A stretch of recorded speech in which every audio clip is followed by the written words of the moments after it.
মানুষ যখন নিজেকে ঈশ্বর ভাবতে শুরু করেন তখন প্রকৃতি তাকে স্মরণ করিয়ে দেয়, তুমি এখনো আমাদের হাতে বন্দী। বিশ্বের সবচেয়ে উন্নত প্রযুক্তির দেশ হলো জাপান, যেখানে সময় চলে যন্ত্রের গতিতে, যেখানে বিজ্ঞান আর নিরাপত্তা ছিল আত্মবিশ্বাসের প্রতীক।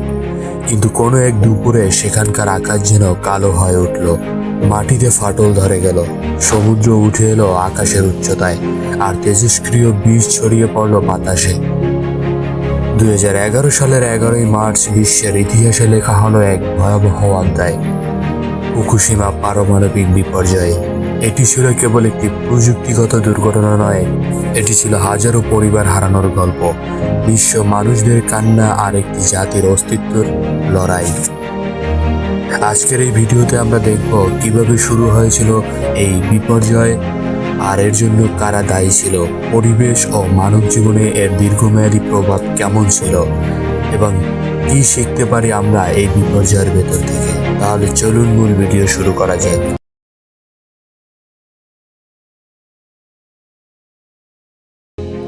সময়টা 2011 সালের 11ই মার্চ। জাপানের উত্তর পূর্বাঞ্চল হুনশু দ্বীপের উপকূল একটা সাধারণ দিনের মতোই শুরু হয়েছিল। দুপুর 2:46। হঠাৎ করেই মাটি কেঁপে উঠল। মাত্র কয়েক সেকেন্ডের মধ্যেই তা পরিণত হয় 9.1 মাত্রার ভূমিকম্পে, যা ছিল বিশ্বের ইতিহাসে অন্যতম শক্তিশালী একটি ভূমিকম্প। এই ভূমিকম্পের পর মাত্র 30 মিনিটের মধ্যে সাগরের বুকে তৈরি হয় এক বিশালাকার সুনামি। ঢেউয়ের উচ্চতা ছিল কোথাও কোথাও 40 ফুটেরও বেশি। এই দৈত্যাকার ঢেউ আছড়ে পড়ে ফুকুশিমা উপকূলে, ভেঙে ফেলে ঘরবাড়ি, গিলে নেয় মানুষ, গাড়ি আর স্বপ্ন। কিন্তু সবচেয়ে ভয়ঙ্কর আঘাতটি ছিল ফুকুশিমা দাইচি পারমাণবিক বিদ্যুৎ কেন্দ্রের উপর। এই পারমাণবিক বিদ্যুৎ কেন্দ্রটি গড়ে তোলা হয়েছিল 1970-এর দশকে, তখনকার জেনারেল ইলেকট্রিক কোম্পানির নকশায়। বিদ্যুৎ চলে গেলেও ভিতরে পারমাণবিক জ্বালানিকে ঠান্ডা রাখার জন্য ছিল ডিজেল চালিত ব্যাকআপ সিস্টেম। কিন্তু দুর্ভাগ্যজনকভাবে সেই ডিজেল জেনারেটরগুলো সুনামির পানিতে ডুবে যায়, কুলিং ব্যবস্থা ব্যর্থ হতে থাকে, তাপমাত্রা বাড়তে থাকে পারমাণবিক রিয়েক্টরের ভেতরে। একসময় গলে যেতে থাকে পারমাণবিক জ্বালানির মূল অংশ। একেই বলে পারমাণবিক গলন বা নিউক্লিয়ার মেল্টডাউন।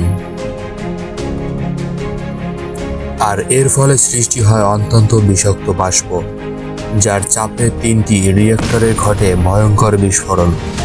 এই বিস্ফোরণ শুধু ভবন ধ্বংস করেনি, ছড়িয়ে দেয় কোটি কোটি মানুষকে ক্ষতিগ্রস্ত করতে সক্ষম তেজস্ক্রিয় উপাদান। প্রায় 20 কিলোমিটারের মধ্যে থাকা সব মানুষকে তড়িঘড়ি করে সরিয়ে নেওয়া হয়, কিন্তু ততক্ষণে দেরি হয়ে গিয়েছে। বাতাস, পানি ও খাদ্যপণ্য তেজস্ক্রিয় হয়ে পড়েছে। বছরের পর বছর ধরে জমিতে উৎপাদন বন্ধ হয়ে যায়। বহু কৃষক হতাশায় আত্মহত্যাও করেন।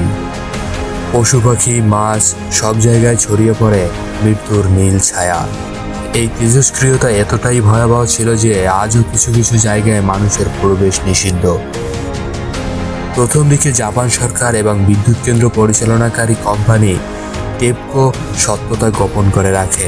তারা দুর্ঘটনার ভয়াবহ কম দেখাতে চায়, দেরিতে স্বীকার করে বিস্ফোরণ, তেজস্ক্রিয়তার মাত্রা এবং গলনের খবর।